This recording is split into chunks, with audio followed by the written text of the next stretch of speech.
Good evening and welcome to Trending Tonight, the only show on primetime television where we care to explain the news behind the trend. I'm Sanketh Upadhyay. Two stories that we are tracking. We have not lost sight on that big story everyone is talking about, WhatsApp. Now, you of course know what WhatsApp has done, a policy change. But now WhatsApp has offered an explanation. What do they say? We'll let you know in just a short moment. But WhatsApp says, your data is safe, don't worry. We believe in privacy, your data is safe. The big question is, can you believe WhatsApp on their privacy claims? And why do I say this? We'll explain with the help of a presentation in just a short moment from now. Story number 2, the farmers are protesting. The farm laws are on hold. A committee has been set up, but the farmers say that what use is this committee where all the members are in any case in favor of the government. So their opinion is out there for the public to know. At this moment, we ask you a simple question. Is this really the best way to solve the government-farmers impasse? Remember, it's not the government which has taken this decision this time around. It's the Supreme Court appointed committee. So what really is the best way forward? So these two stories we're going to track. But first, let's quickly tell you what WhatsApp has said. Today, they issued a statement where WhatsApp says your personal data is safe. WhatsApp has rebuffed the rumors. They say that chats with family and friends are unaffected. Don't worry. Family and friends chats, we are not reading them. Then they go ahead and say, what you see on your screen right now is actually the WhatsApp statement. They say, our privacy policy update does not affect the privacy of your messages with friends or family. Learn more about how we protect your privacy as well as what we do not share with Facebook here. And there's a link, and when you click on the link, you'll get a JPEG image. In that JPEG image, you will see the do's and don'ts, the stuff that WhatsApp does not see. Now, this is the thing that WhatsApp wants you to see. Let's now tell you the stuff that WhatsApp has written in those list of conditions. Let's go full frame. So what did WhatsApp say in their, we all know they updated their policy. So their earlier policy on December 2019 said, we respect your privacy, which is coded. Respect for your privacy is coded into our DNA, right? Look at the words. Respect for privacy is coded into our DNA. Then the policy got changed on January 2021. Where has the DNA line gone? Where is that DNA of WhatsApp? Where it was coded into their DNA. What happened to that coding in the DNA? This is the latest policy, right? Let's quickly tell you what all has changed. What all WhatsApp is going to sneak into or observe, or the data they want. They want WhatsApp usage. Still not clear what this means. Phone model, operating system, many people argue all these things they already know. About info, that means all about you. Status updates, battery status, group details, your signal strength, time zone, your profile pictures, your IP address, which basically means everything. IP address will then make them, they will be able to track the exact device. It's an address. And payment and transactions. The explanation that is being given is that WhatsApp is not just a private WhatsApp platform, now it is used for business enterprises also. So that is why we have to update these policies in the interest of privacy. Let's now go to WhatsApp's claim number 2. Let's go full frame to those graphics. So this is the old policy on third-party banner ads, right? Eventually what is going to happen? Your data will be sold for advertisement. So in the earlier policy, it said no third-party banner ads. We do not allow third-party banner ads on WhatsApp. Now this is the old policy. What does the new policy say? It retains the first line. The first line says that no third-party apps as of this moment. But then if you recall or if you note, they've added another line where they say, as of now, we have no plans. But if there is any change in this policy, we will let you know. very cleverly worded statement or the privacy policy of WhatsApp, always giving them the benefit of doubt and leaving that door ajar to avoid privacy concerns. Now you decide whether you want to trust them or not. Let me now quickly introduce our guest. Jitin Jain is a cybersecurity expert, Apar Gupta, lawyer and executive director, Internet Freedom Foundation, Nikhil Pahwa, founder of Medianama, and Mishi Chaudhary, technology lawyer and founder, SFLC.in. Thank you very much to the four of you. Let me begin with you, Jitin Jain. What WhatsApp says and what WhatsApp does. I remember when you came on this program a couple of days ago, you also made the same claim that here is the WhatsApp which used to claim at the time of this tie-up that we'll never share data, we'll never read into, privacy is in our DNA.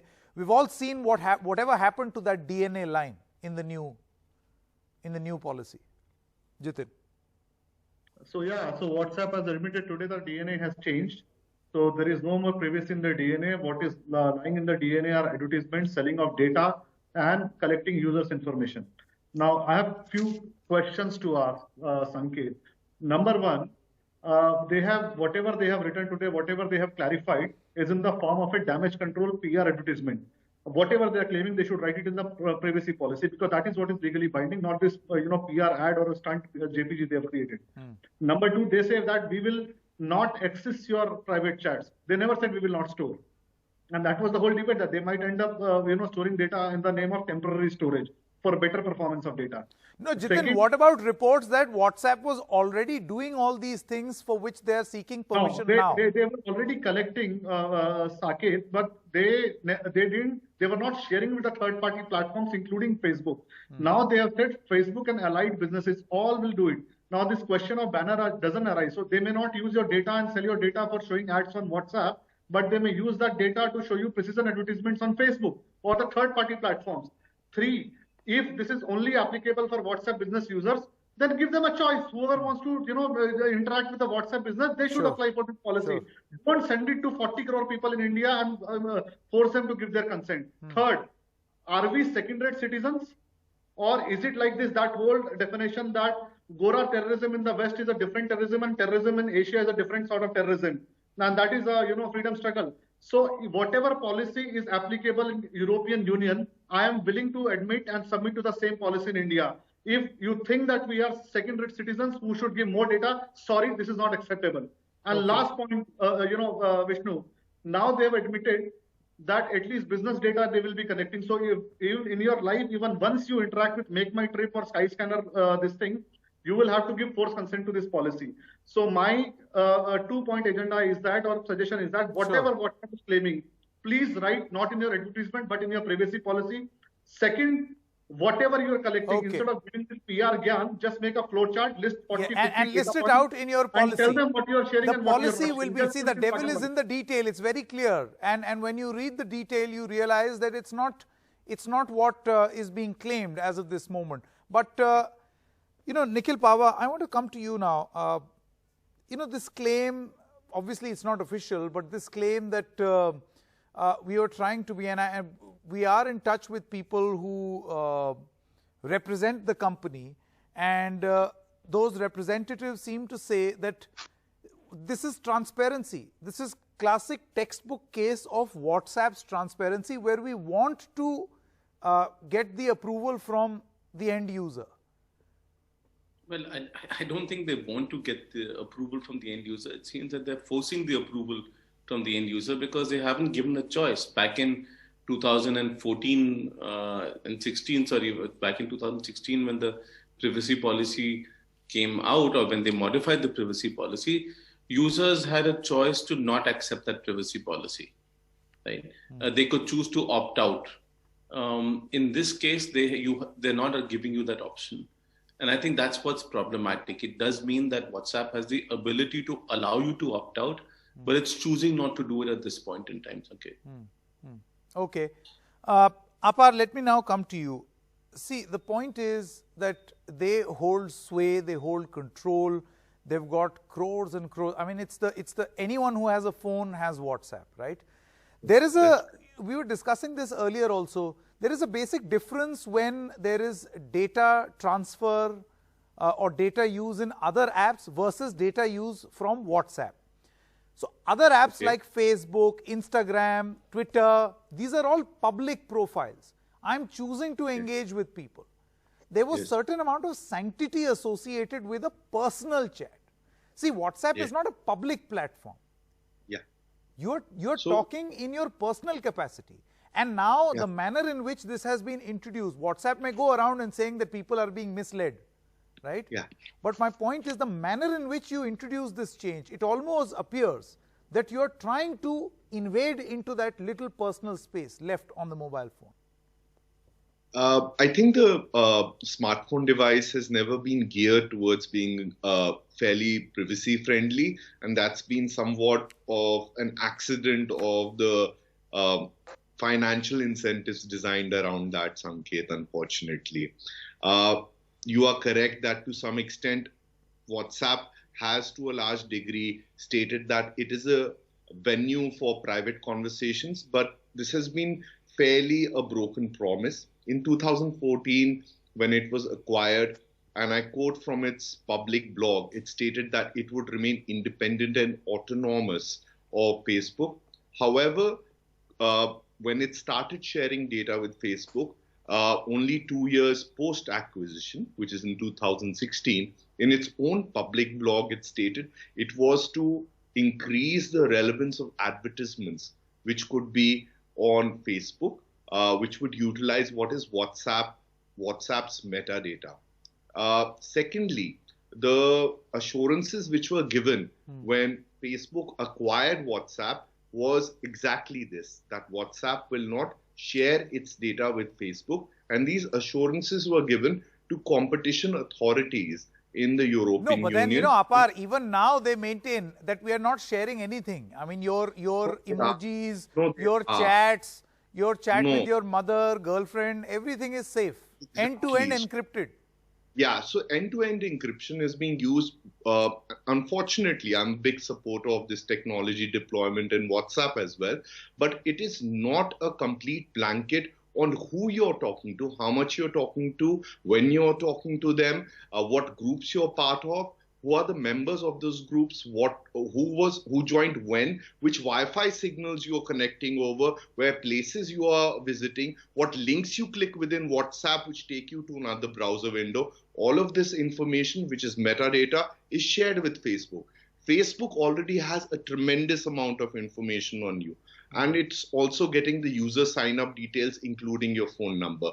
These sets of data are then bundled together, analysis is done, and then there are two things done out of it principally. One, the services are made much more retentive for you to spend greater amounts of time on them, which is why it's called the doom of scroll. You notice 10 to 15 minutes going with more content, which is more and more towards your biases. And secondly, there's micro-targeting of advertisements, and you have no control whatsoever why you are being shown something when you were just having a off-the-cuff conversation with a friend. It's all inferential data. It's very powerful, and it's today even being used for political purposes, which is why I'm saying that these assurances which are given today and clarifications by WhatsApp which are given today should not be taken on face value. Okay, that's very interesting. Nikhil, I'm going to come back to you on whether these assurances should be taken on face value or not. But Ms. Chaudhary, I want to ask you,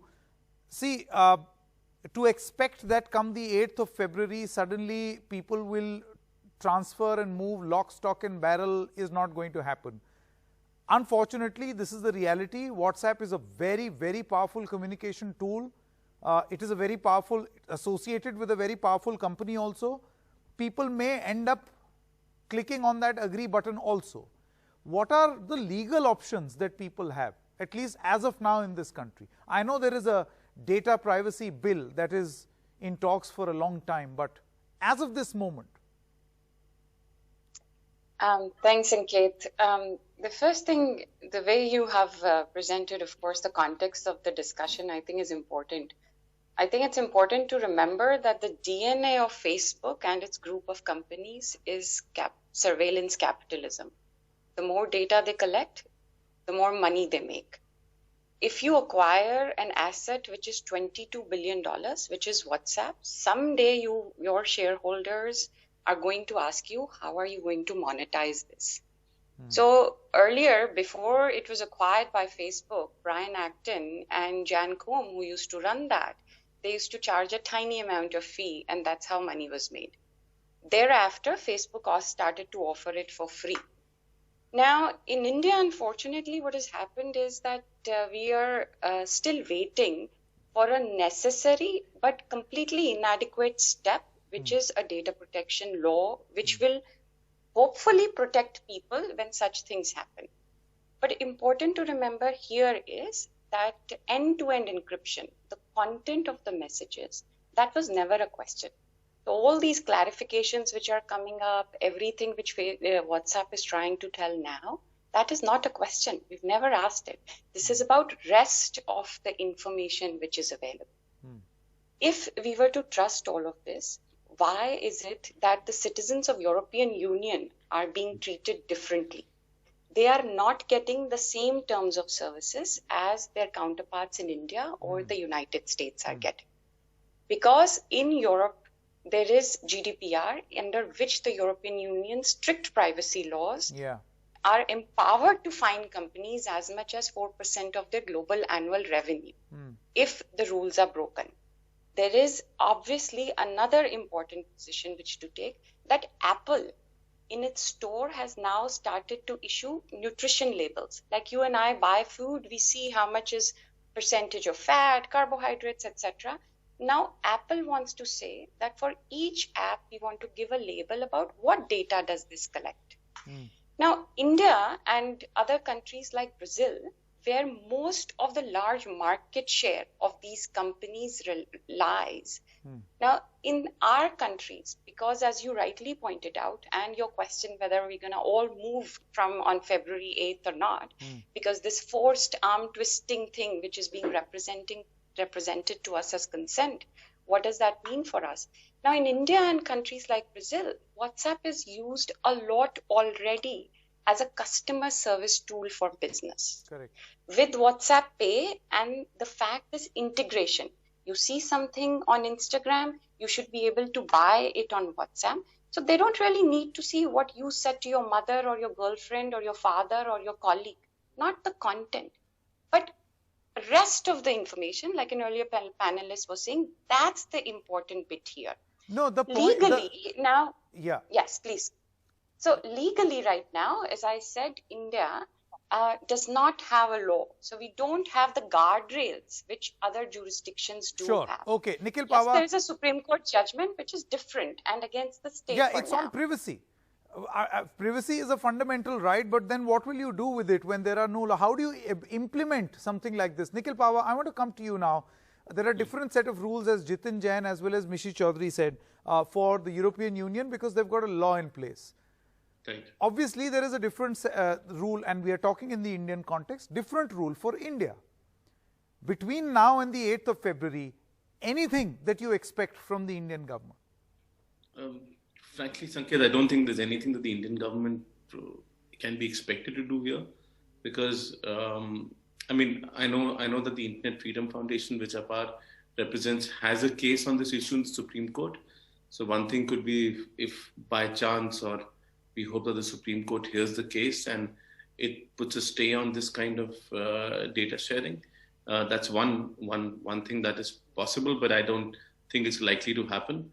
But I just wanted to point out towards one thing in this press release that they did about the answering the questions that people are saying. It's almost like they're answering rumors that have been circulating on WhatsApp about the change in policy.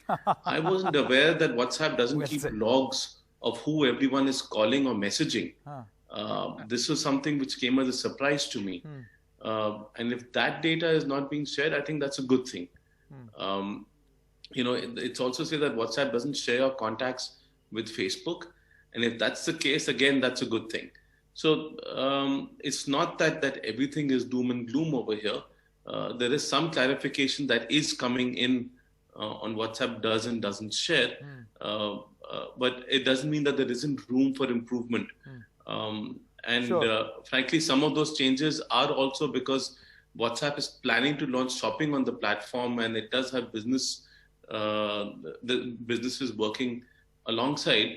So one, the privacy policy will have to change in consonance with a change in the nature Correct. of the I agree. platform. And I think users have every right to discard this platform and move to one that may afford them greater privacy in exchange for getting fewer services, maybe.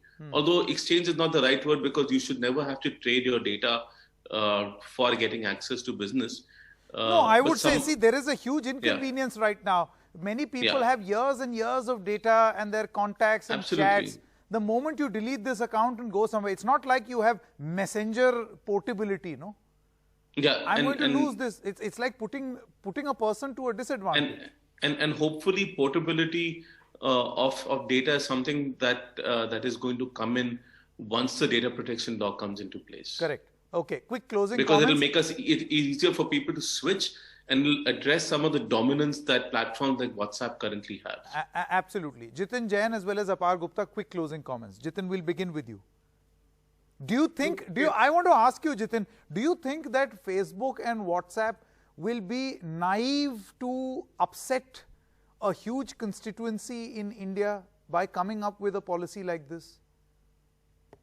If these big techs today have the power to silence the president of United States, the sitting president, I don't think they care about 40 crore people or a population in a Asian country. That's one. So imagine the data. They can decide today who will communicate with whom, who can speak, whom cannot speak.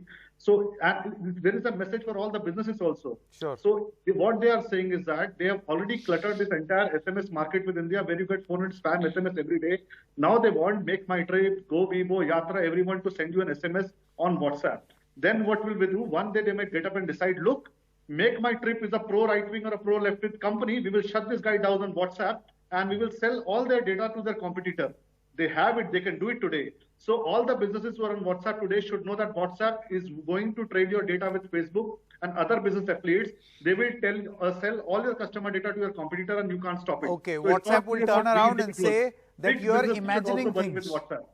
They will turn around and say that right now Jitin Jain is sitting and imagining things. Very quickly, last comment, Apar Gupta. Ankit, tomorrow they will say NDTV will be deplatformed from WhatsApp, and all NDTV data, users data, we will share with CNN, IBN or Times Now. You can't stop it. That is how it is, and it is written in the policy. And I challenge them, if this is not the case, they should include this in the policy that we will not share your customer data. Apar Gupta, do you feel that right now WhatsApp has done and Facebook has done a lot of damage to its reputation? Perhaps people were talking about it for a very long time, but this was perhaps the last straw on the camel's back. No, not really. I think it's been true to its reputation. Its reputation has been fairly poor.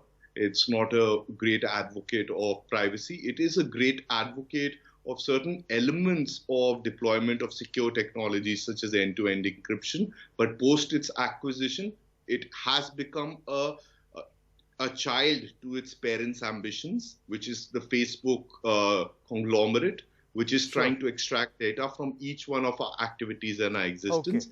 Secondly, in terms of closing remarks, please, everyone, shift to Signal Messenger. It is there on the App Store and the iOS Store. It's in the top 10. It's called Signal Messenger. It is run by a charity, a registered non-profit. It does not gather this data. It has the functionality of making groups, and it is offering you a set of functionality which is almost close to WhatsApp without these privacy risks. Please do examine it as an option. It's very easy to shift your groups there as well. Are you there just yet? Yes, and a lot of groups. Yeah. Okay.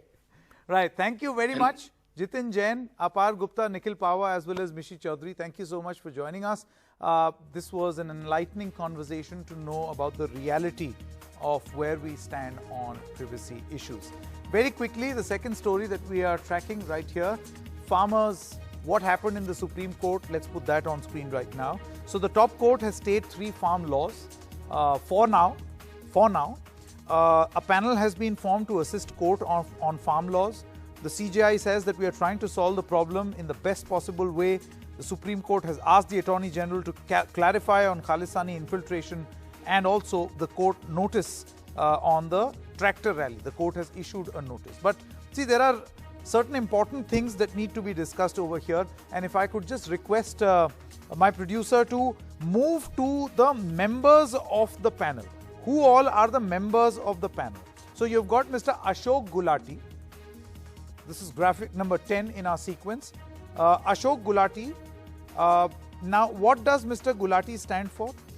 Mr. Gulati has written some pro-farm law articles, where in the Times of India he said farm laws will benefit farmers, challenges to farm bills, hearken of socialist era, attempt to undo agriculture's 91 moment.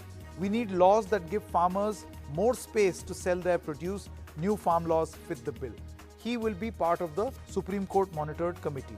Farmers say he's already made up his mind. How will he listen to us? Mr. Anil Ghanwat, he's the president of the Shetkari Sangathan in Maharashtra. He has very openly supported the laws.